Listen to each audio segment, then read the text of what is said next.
Bonjour, je me présente, je m'appelle Yannick. Bienvenue ici à Pattaya et en Thaïlande. Clap!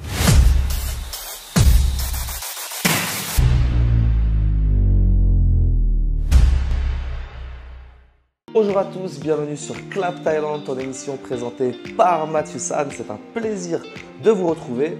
Alors aujourd'hui, on est à Pattaya, la sulfureuse station balnéaire. Donc c'est situé à 150 km de Bangkok. Pourquoi Pattaya? Tout simplement parce qu'on va rencontrer Yannick. Yannick, c'est un TikToker, un créateur de contenu spécial Thaïlande. Il est tout plein d'astuces, tout plein de tuyaux et sa chaîne cartonne. Donc j'en dis pas plus, on part à sa rencontre et il va tout nous dire.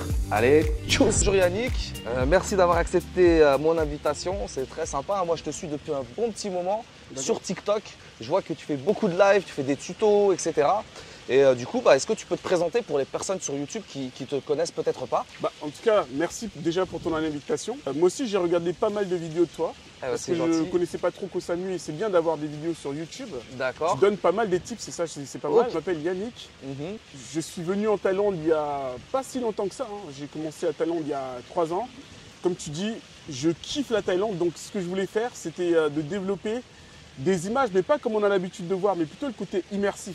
C'est souvent arrivé d'aller quelque part en vacances, on nous montre toujours des belles images, et puis tu arrives devant, c'est blindé de touristes, c'est pas comme ça que tu l'avais conceptualisé dans ta tête.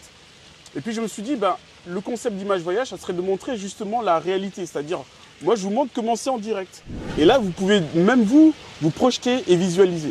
Donc du coup, TikTok, ça a été tombé au moment parfait puisque ça rejoint tes idées de base de lancer des vidéos en pleine immersion, si je comprends bien, avec les lives TikTok. Parce que toi, tu t'es mis sur TikTok, pas YouTube, tu t'es mis dans les lives en rapport avec ton projet de vidéo, si je comprends bien. Alors, c'est vrai que ce que j'aimais beaucoup sur TikTok de base, c'était le principe des lives et d'interaction. Je trouve qu'ils sont beaucoup plus simples et bien avancés sur TikTok. Tu peux faire monter des invités, tu peux partager l'écran, tu peux faire beaucoup de choses sur TikTok.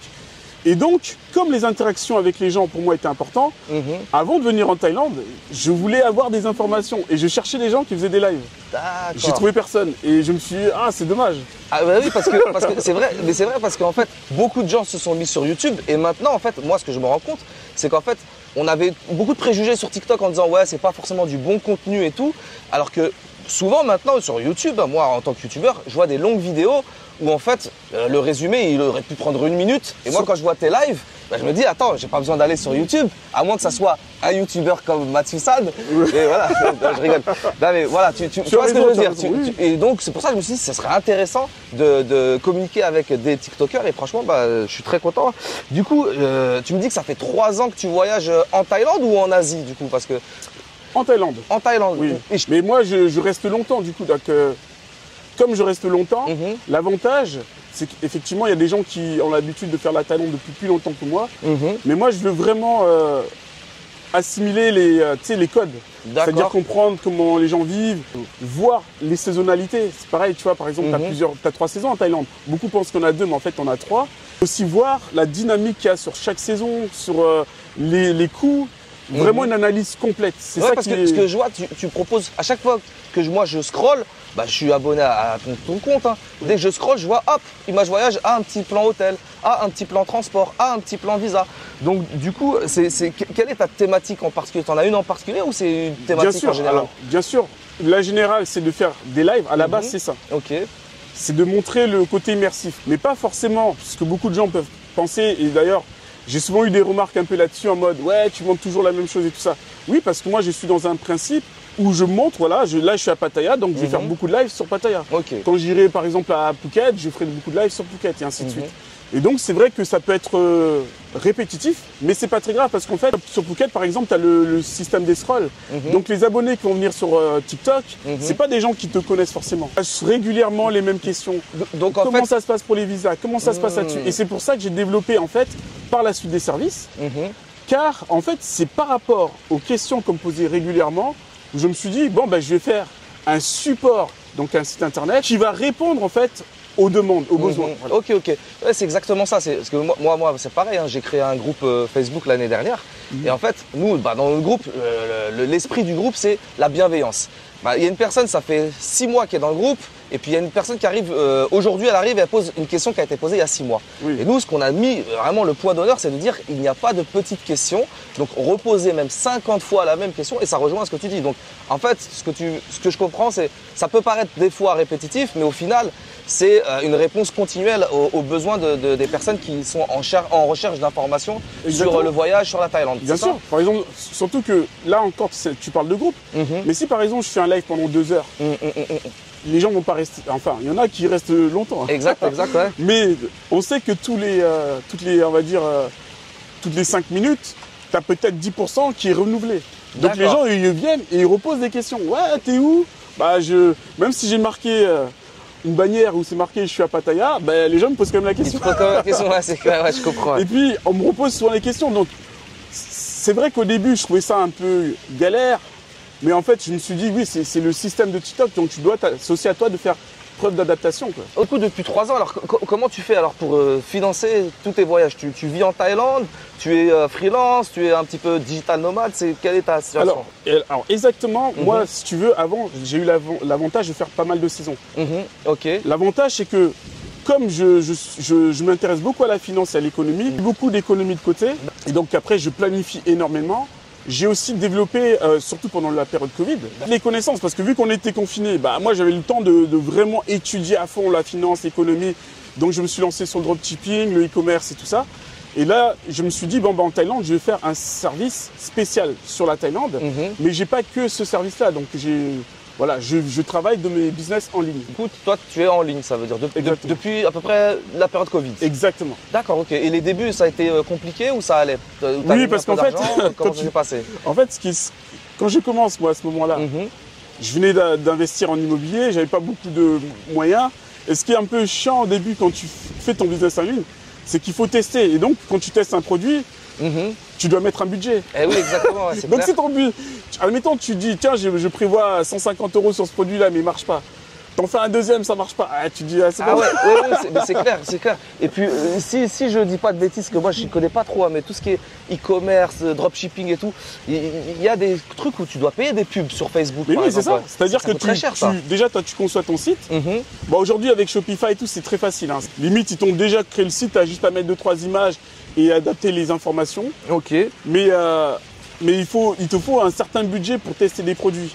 Et après, tu peux le tester par exemple sur un support comme Facebook. Après, tu peux tenter sur Instagram, sur YouTube, sur Google. Ok. Et du coup, toi, par rapport à tout ça, tu as des interactions par rapport à ça pour conseiller tes abonnés, quelque chose?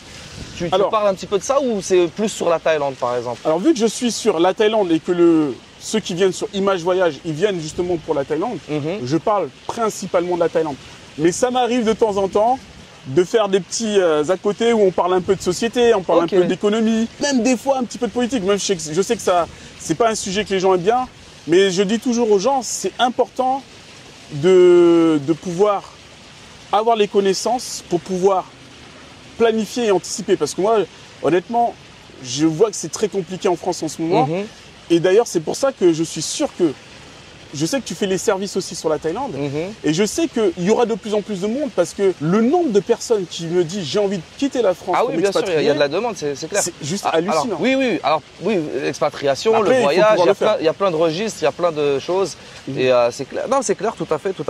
Et du coup, toi, par rapport à tous tes abonnés, qu'est-ce que ça t'a apporté personnellement, ces interactions? Tu as fait des rencontres, j'ai vu que tu avais fait un petit peu des rencontres avec des gens ou c'est vraiment que les lives où vous vous rencontrez de temps à autre ou pas? Alors, je fais la différence parce que Image Voyage, je l'ai lancé il y a un peu plus d'1 an. D'accord. Parce que c'est mon deuxième compte. Hein. D'accord. Si je te raconte l'anecdote pour laquelle mon premier compte il a sauté, c'est incroyable. Image Voyage, t'es à combien? T'es à 20 000 27 000. Et avant, t'avais plus ou c'était... Ah non, j'avais rien parce qu'en fait, j'avais un premier compte.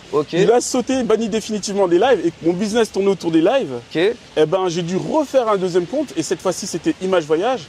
Et ce qui était assez incroyable, c'est qu'en l'espace de 3 mois, j'étais passé de quasiment peut-être 30 personnes à... Je crois 7 ou 8 000 quand j'ai quitté la Thaïlande la première fois. Je reviens en Thaïlande la deuxième fois, j'ai 7 000 parce qu'entre-temps, les gens se désabonnent. Et puis après, ça monte super vite en fait. Parce que ouais, je remarque pour YouTube, alors il y a des youtubeurs qui réalisent, il y a des youtubeurs à succès qui a explosé en termes d'abonnés. Et puis il y a des petits youtubeurs, moi-même, hein, moi on me dit souvent comment ça se fait que tu as aussi peu d'abonnés, mais même d'autres personnes qui sont sur place continuellement, ils n'arrivent pas à exploser comme ça. Et on se dit maintenant, est-ce que les TikTokers justement ou les gens sur Instagram, ça les freine d'aller sur YouTube parce qu'ils voient que ça fait moins de vues, tandis que sur TikTok, bah, si tu prends le mou, bah après ça explose beaucoup plus vite. Donc est-ce que YouTube c'est pour les ringards? La question là, c'est la question du YouTuber vs le TikToker. Je dirais pas ça. Moi, je dirais par exemple que l'avantage de YouTube, c'est que tu peux faire vraiment une vidéo sur une thématique. Comme tu disais tout à l'heure, sur TikTok, il faut faire des vidéos très courtes. Très courtes, ouais, pour tout résumer en l'espace de 60 secondes. Et donc, bah, pour moi, si vraiment j'ai envie de voir quelque chose de manière approfondie, YouTube, c'est le meilleur support. En plus, tu peux avoir des qualités Full HD, 4K, 8K, maintenant presque. Donc, c'est même, tu peux projeter aussi sur ta vidéo. Sur la télévision, par exemple. Moi, si demain quelqu'un fait un live, je peux le regarder. Voilà, je suis assis sur mon salon. Alors que sur TikTok, les gens qui vont regarder un live, ils vont être devant leur téléphone pendant X temps. Pour moi, YouTube n'est pas du tout à bannir. Au contraire, je trouve que ce que tu fais, c'est pas mal. Et je dirais même que toi, tu parles de YouTube, mais en réalité, tu as aussi Facebook, tu as aussi... c'est plus difficile de marcher un peu partout, ce qui est un peu ton cas. Alors que moi, par exemple, j'ai une grosse communauté sur TikTok.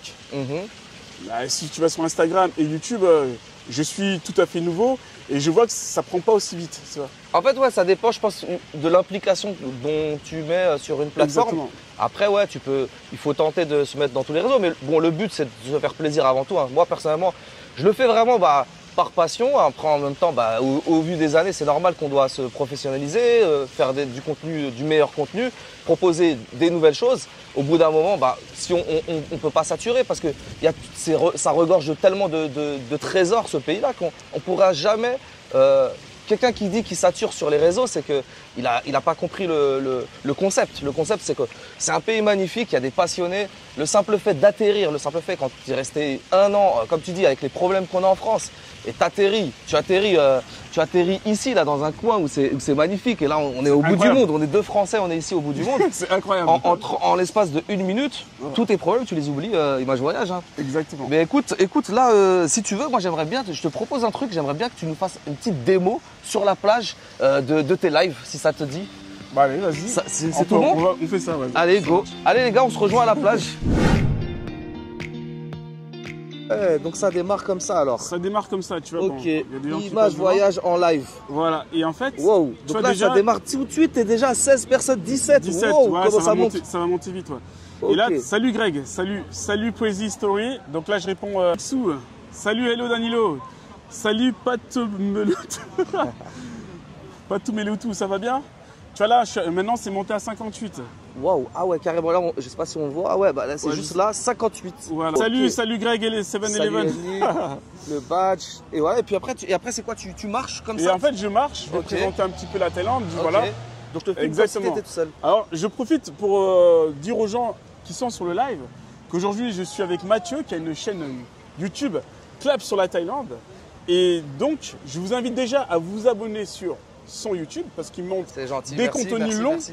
Parce que c'est la différence avec YouTube. Les contenus longs, ça vous permet de voir de manière approfondie. C'est gentil, merci. Exactement. Hein. Et donc, voilà, pour pas qu'il soit surpris. Ok, bon je suis là, salut. Il est là. Et là, tu as 87 personnes maintenant. C'est gentil. Allez salut sur Emmanuel, salut Clap Thaïlande sur YouTube si vous voulez regarder des vidéos. Exactement. Et puis il y aura l'interview de Image Voyage sur cette interview. Exactement. C'est cool. Bonjour Beach Road, ça c'est qualité, ouais. Okay. Ah oui, c'est vrai que ça c'est qualité, je le dis souvent parce que c'est mon... Ton petit mot. Voilà, c'est ça. Moi mon petit mot c'est voilà, j'en ai marre de le dire, voilà. C'est un tic. Voilà. Non, c'est les poteaux, des fois c'est les poteaux. Il nous donne ses bons plans de lieu où choper des bonnes... Cool. Là c'est la petite minute un peu de gazose, un peu de limonade. Donc c'est la minute où je te propose de boire un jus, qu'est-ce que tu bois? On va aller boire un jus. Ouais. Allez, go. Allez, c'est parti. Bon voilà, on prend chaud patate ou pas? Ah oui. Alors c'est la minute, hein, donc à chaque fin d'émission, hein, c'est la petite minute, un peu de gazouse, un peu de limonade, donc c'est le moment détente. On parle plus soda strawberry. On parle plus de YouTube, on parle tout simplement comme des amis. Et moi j'ai une petite question, Yannick, c'est quoi tes hobbies en dehors de TikTok, etc. Honnêtement, ça va faire rire les gens ce que je vais dire, mais j'aime beaucoup étudier l'économie, la politique, la géopolitique. Non, mais non, c'est un hobby. Non, mais je te jure, je passe. Si tu savais le nombre d'heures que je passe, parce que pour moi, je suis obligé, je focalise sur une chose, c'est de me dire que je veux atteindre la liberté financière dans les 4-5 ans à venir. Donc c'est un hobby. Et donc je passe. Mais oui. Ok, d'accord. Tu sais, regarde. Je vais dire un truc. Alors ça fait un peu de publicité par rapport à ce que je fais, un de mes business. Ah bien sûr. Parle-nous de tes business. Hein, c'est le bon moment. Hein. Mais si je te dis que par exemple l'iPhone 16 Pro Max, je l'ai eu gratuitement. Je te dis comment. Allez, je t'écoute. Alors j'ai mis un compte d'épargne. J'ai placé 3 800 € dedans. Tu vois. Et moi j'avais une stratégie, c'est que en étudiant la géopolitique, j'arrive à lire les trucs, les BRICS et tout ça. J'avais étudié plusieurs entreprises, les bilans, les machins, et donc j'ai investi sur des entreprises. Et en 2 ans, quand j'avais besoin de l'iPhone 16 Pro Max, je me suis dit, oh punaise, ça coûte cher. 1300 € ici en net en Thaïlande. Je me suis dit, wow, ça fait cher quand même. J'ai pas envie de claquer ça parce que moi j'aime bien. Tu sais quoi, je regarde mon compte d'épargne, je suis à 5000. T'as pris sur ton compte 2 ans. En 2 ans, en plaçant 3800, je suis à 5000. Donc j'ai fait 31%. Donc quand tu dis sur ton livret A ou ton... Non, c'est... En fait, le livret A, ça c'est... Honnêtement, le livret A, c'est la plus grosse arnaque. Les gens qui placent beaucoup d'argent en livret A, bien sûr. Je fais mes vrais placements, mais c'est surtout qu'en 2 ans, j'ai pris 31%.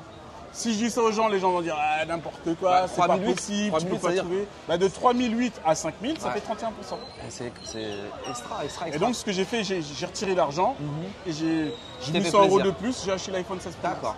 Et donc ça c'est parce que ton hobby, c'est la finance. Ça veut dire que quand je suis pas en live, je dis souvent aux gens, mais je sais quand je suis pas en live, je passe beaucoup de temps à étudier.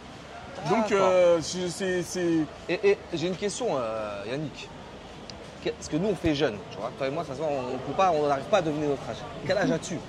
Je vais avoir 40 ans dans 2 semaines. Ah, tu fais jeune, frérot. Merci. Moi, j'ai 37 ans, donc ouais, à 40 ans, il n'y a pas d'âge pour arrêter d'étudier, en gros. C'est ça que je me dis, c'est à 40 ans, mais tu es tout le temps en recherche continuelle de... Bien sûr. Moi, tu sais, honnêtement, quand j'ai vu, par exemple, mes connaissances en termes de ce qu'on appelle l'intelligence financière, parce que dans notre système, on a tendance à nous penser que l'intelligence, c'est celui qui a le grand salaire, en fait, qui a le diplôme. Tout par rapport aux chiffres ou par rapport à... On regarde... C'est complètement du pipeau. Moi, il y a plusieurs formes d'intelligence. Toi, tu peux avoir une intelligence, par exemple, spirituelle. Ça veut dire quand tu vois, par exemple, une embrouille, tu sais calmer les choses. Parce que tu sais gérer les gens, machin. Ça, c'est une intelligence que je dirais spirituelle. Ok.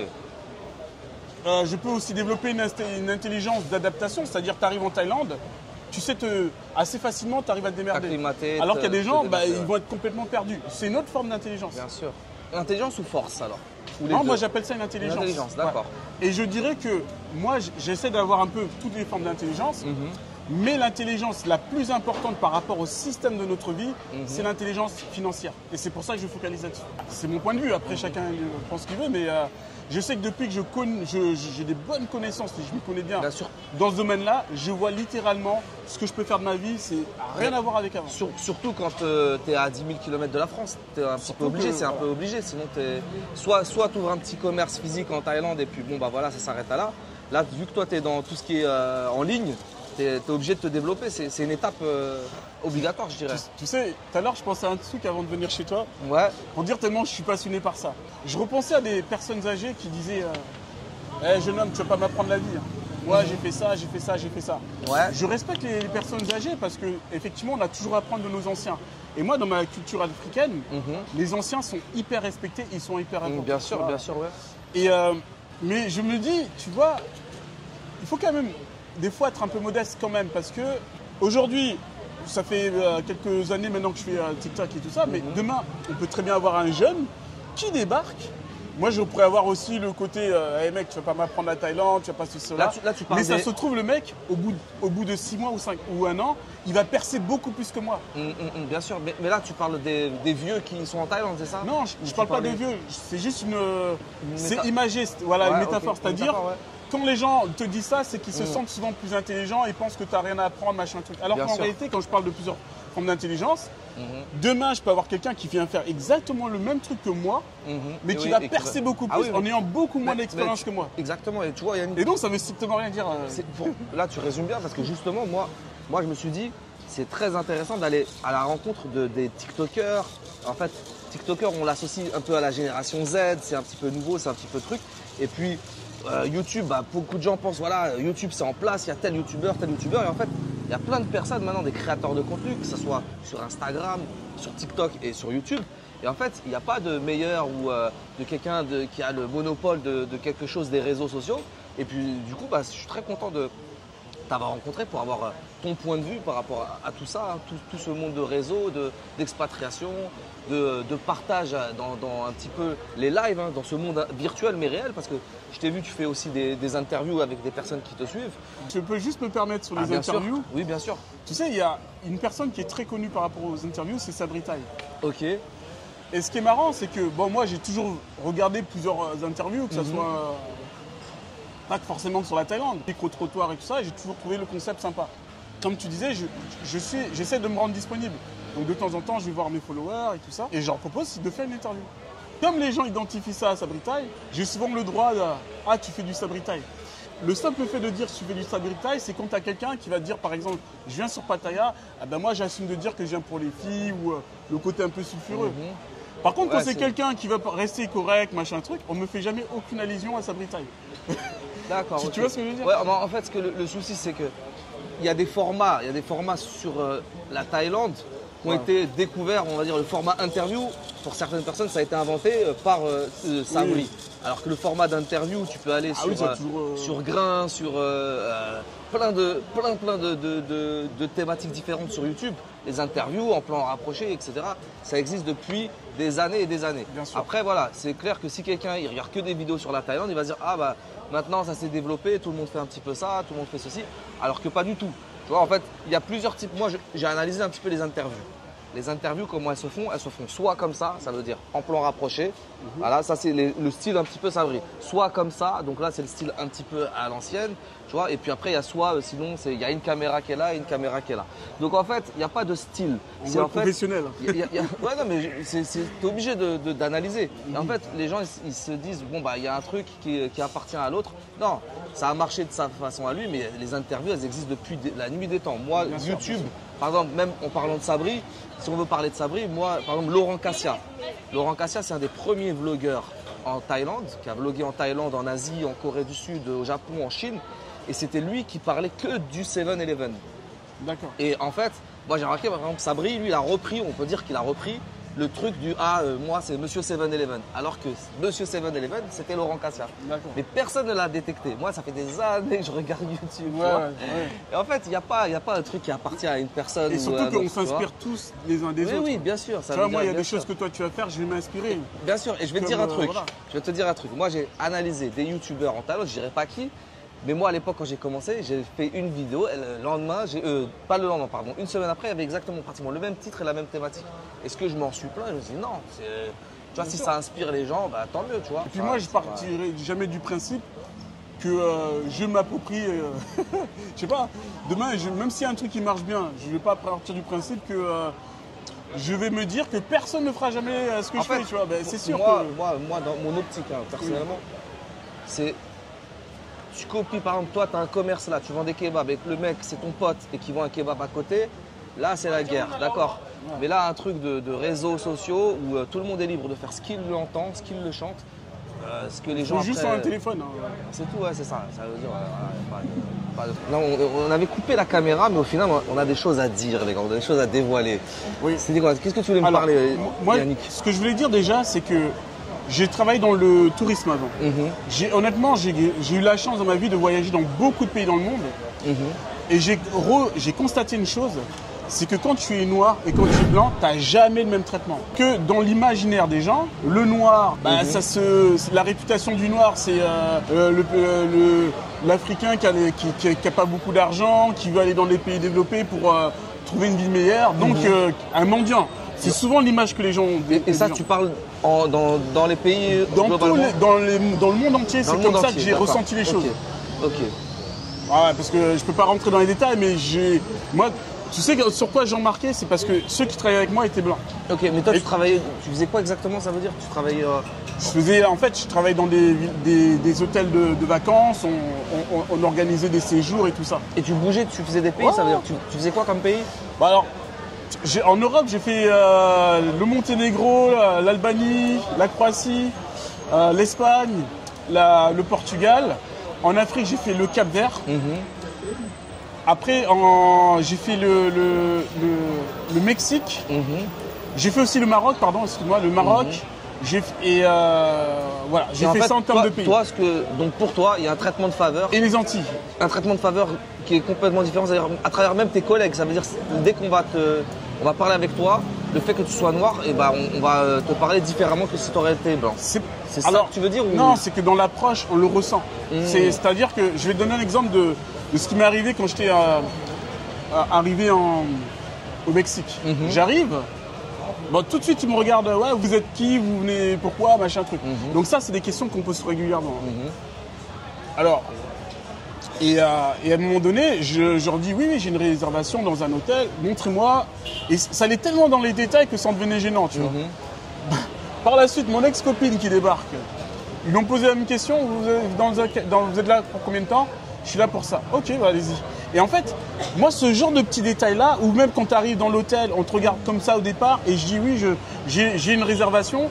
Ah, mais au départ, il y a toujours l'impression qu'au départ, tu es toujours suspect. Quoi, donc tu ressens de la discrimination, et du coup, le contraste ici en Thaïlande, tu as ressenti ça ou pas?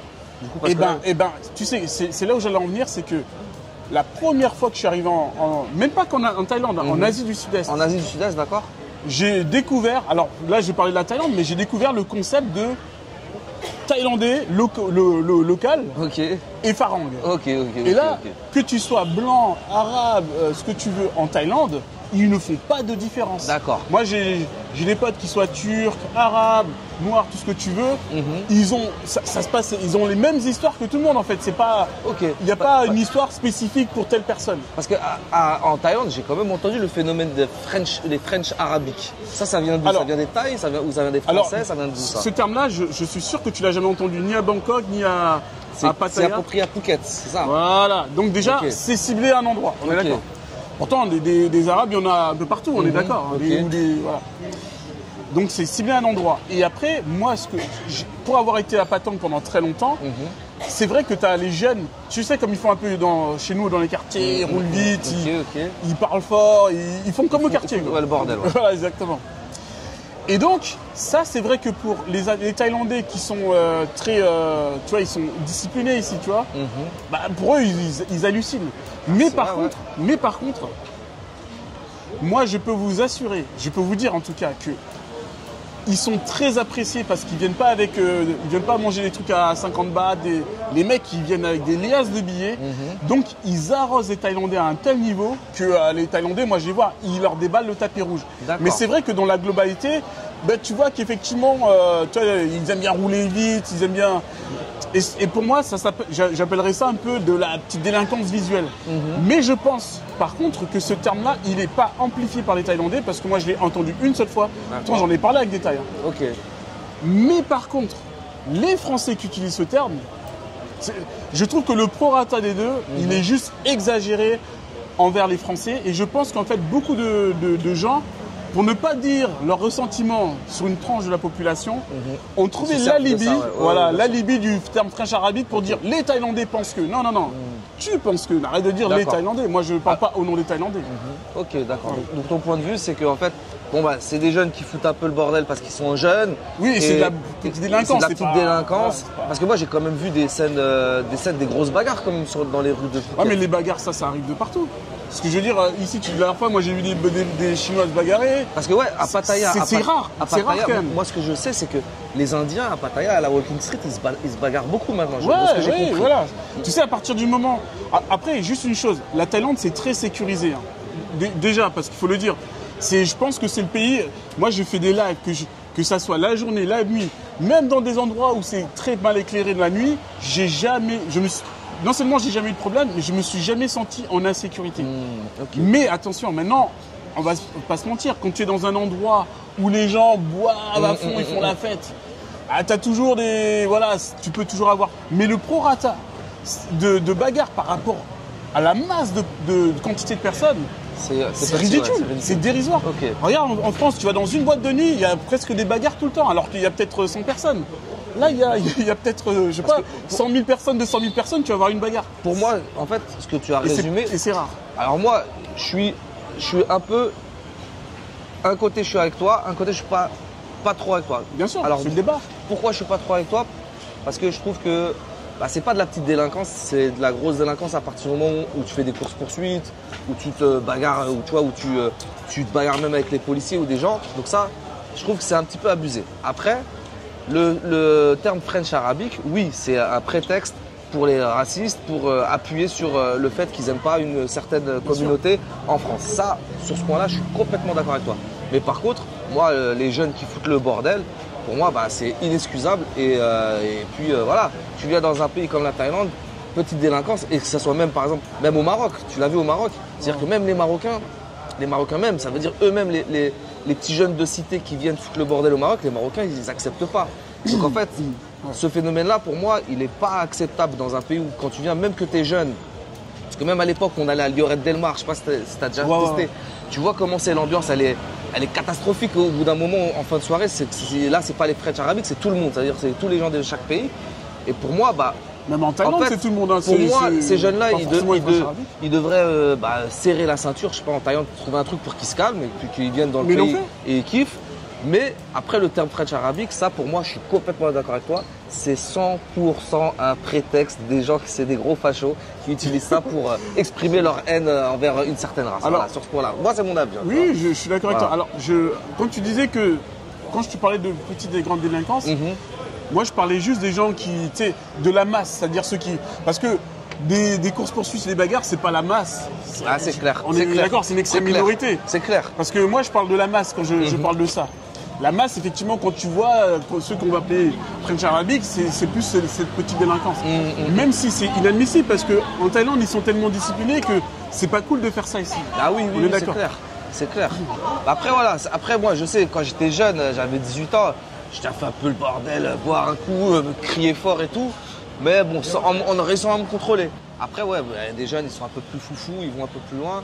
Mais est-ce que c'est une raison sur les réseaux, tu vois, ça part loin, c'est spécial. C'est un sujet assez spécial. Yannick, d'échanger avec toi. Franchement, c'est un plaisir. Merci beaucoup. Et puis, je te souhaite que du bon pour la suite. Et puis, suivez-le sur sa chaîne Image Voyage. Je mets tous les liens de tes services. Et c'est un grand plaisir. Merci pour le partage. Sawadee Kap. Merci à tous. Et merci à toi. Merci. Avec plaisir. Je te remercie Yannick pour cette interview. Une dernière question, pourrais-tu nous donner quelques mots pour donner de l'espoir à ce monde? La première des choses, c'est toujours bien s'entourer et essayer de toujours faire le bien autour de soi. Moi, j'ai une devise, c'est que pour moi, une société, elle se constitue de 3 éléments. Il y a vous en tant que personne, il est important d'être bien dans sa tête, dans sa santé, économiquement si possible. Mais il y a aussi une deuxième chose qui est importante, c'est être bien avec ses proches et son entourage. Mais il y a un élément et un troisième élément qui pour moi a été oublié aujourd'hui, mais que vous pouvez contribuer à ça, c'est les autres, l'autrui. C'est-à-dire que toutes les personnes qui constituent la société, il faut vouloir leur bien. Et moi j'ai toujours trouvé dommage que dans notre système, on est toujours en train de vouloir chercher la confrontation à l'autre. Ça veut dire que quand on regarde par exemple l'aspect social en France, il y a toujours celui qui est pointé du doigt. Ah, si tout va mal, c'est à cause de tel, d'un tel, d'un tel, d'un tel. Et bien évidemment, quand on veut faire changer les choses, par exemple des réformes, on veut toujours que ça soit un tel, un tel, un tel. Mais si nous-mêmes, on commence à penser comme ça, mais la personne en face, elle va penser comme ça aussi de nous-mêmes. Et je pense qu'on peut commencer par soi. Et c'est pour ça que j'aurais tendance à dire aux gens, si vraiment vous voulez un peu d'espoir, créez l'espoir.